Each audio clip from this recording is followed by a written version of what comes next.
and of fish be a wagwalo donaru lela. Then no pana beg I will not care guy mother saga. Cause me here about how the meteor cause we do full leg by what those audio. It is grace, you know. You love what no in I don't care. I mean when you go with where you go yak mo with care, man no so word. Any agbon ya down yo. Where you go yak mo with care, when I go river. Uma orupa. Illicit all those rubbish. How even is here? Only you don't say na man you boy stagbiri. Iyete pimani simekia. One way man agmoria with you jano go amen. But you go confused because I see no reason why I'm hotel no we have no we worry log no 20 years. Do we might liquidate right from Bobby Okan. Forget my sister go tell you. Who fuck up one name you be a sonny, your guy may not discharge you, you marry away. You are useless woman. For you to tell me rubbish. If we had a move one, it will not be any. If we had a move one, what can you tell me anyway? A mock me. What shall relate to a saga? A saga of respect. A man, I go to Starling, my daughter. We might be a will be bed here. Or making a guance. They get tell us number Starling. Wow, idiot. But I quit rubbish. It do I tell you my way, I make love way. That is past. He may respectable. I'm a one maro be some do. Who do I need young girl and equate now? You sorry to say. It's here no, you're right working. Very bad. Acquire na ija wa no rote managi love o managi respect wo woman you know who you know ni nyogwe when you work be abe when I give you son in have a strong say the tradition say ma ah boy they ne mabe they tell they no la love ya kidin the church you know we na be areba na very useless women when you are full do madensha.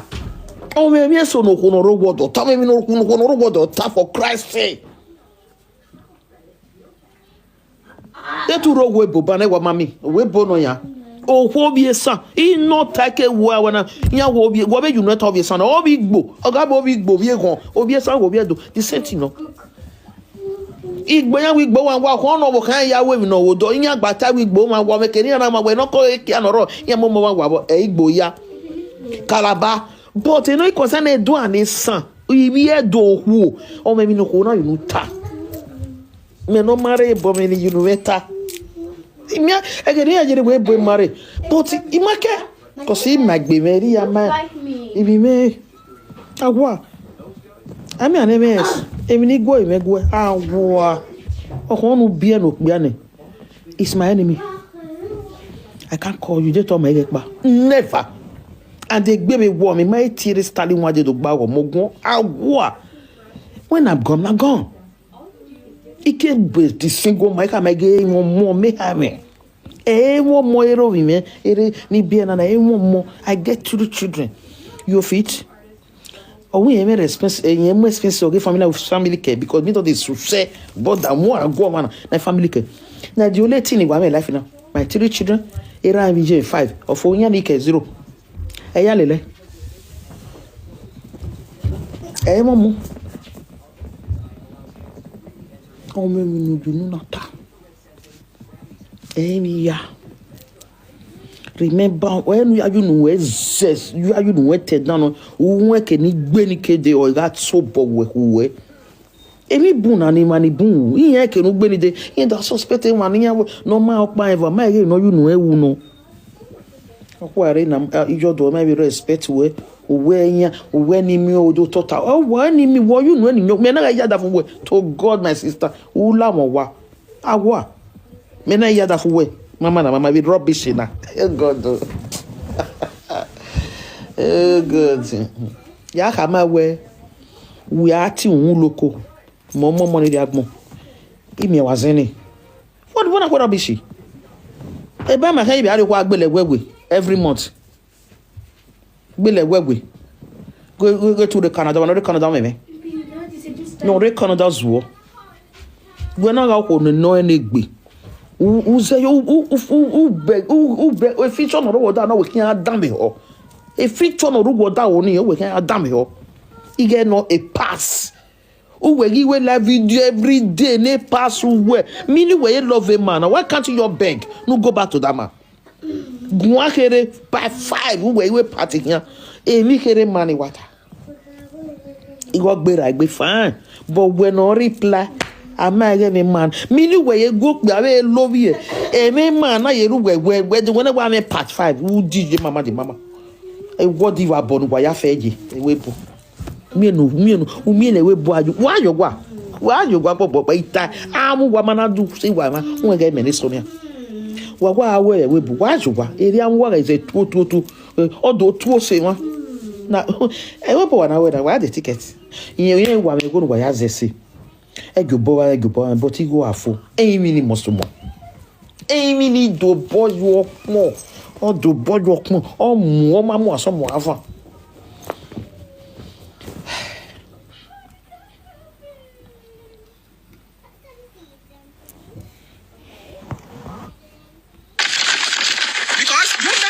To see where we don't have anything. You say mama can't sleep for your palace. See Violet or Saugwe. The mama. Ay, ufo. Awala luau. Hey, umami no tie. Me na tie na ya wa fi weti eti we. Iwe ta wala luau. U breastfeed domo. Wa be book be anuka husband. Iyo kanok be. Ibiere na you know what that they can wa your wajai. Yeah. Eri kana gbon managi mare no kpia. I get before no be property. Okpia do no gi.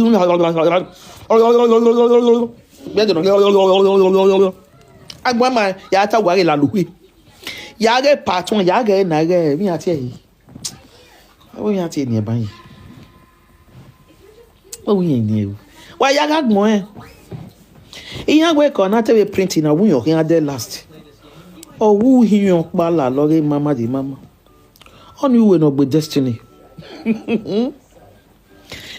Agboni ke la luwe gbera go da. E ma na ri wa la ro na gbera yeke. Uwe ya la lo. Uwe ya gba kan yi. Uwe no gbe destiny ro. Eri hun no be gbe destiny ro.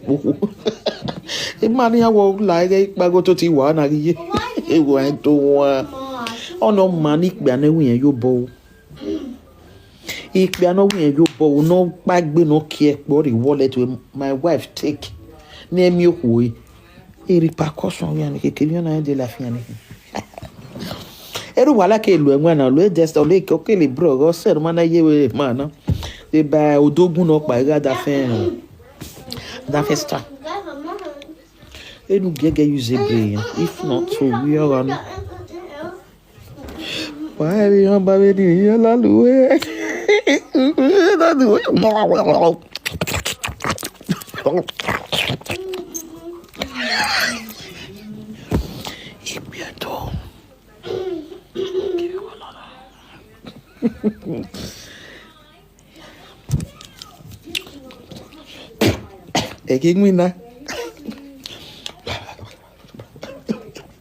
Amen. Adi agulile room. Yala luwe. Egin wina. Amen. Egin wina. Ya wo ya te.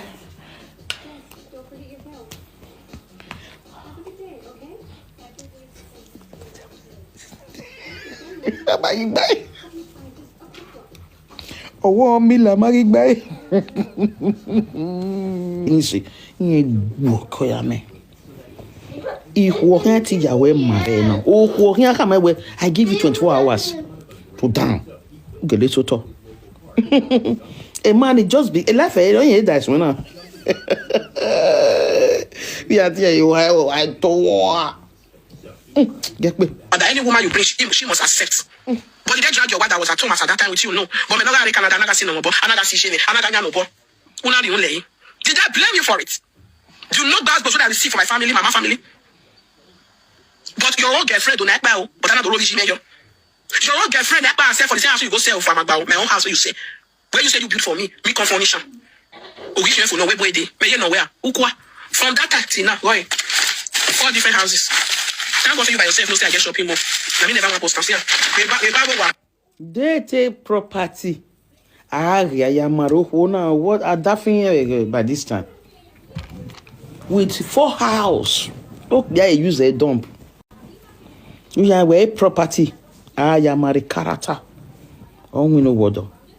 I spent 15 years a property. Don't matter the property, don't matter the limousine or fee. We don't have a taste of marriage. If we can use a dump. We don't have a taste, we value, nothing, no concern no word. All those things are vanity in Yahina. Ona make me so you want in a yoko name rock by go in you because you know what? Even no go along again, here you go. Men like near spending here. If your man like no worry near eat time and every time. Why we give me no large one. Okay, they take again a manner, it may be a word on a ma fedi manner. In a word on a Tiana Ukwa get this a magi, you know, when no knowledge will meet it. What don't I Jamie, Wamana where you buffalo wakwa. Gena, beg a yasag passport all way, almost yari. But a man a band again, you got to go a meeting where again and rude near here. I might go who no. King Yafa, Warian Yapapro, Yasag bed no marestana. Without women, they cannot live. Without women, they cannot live.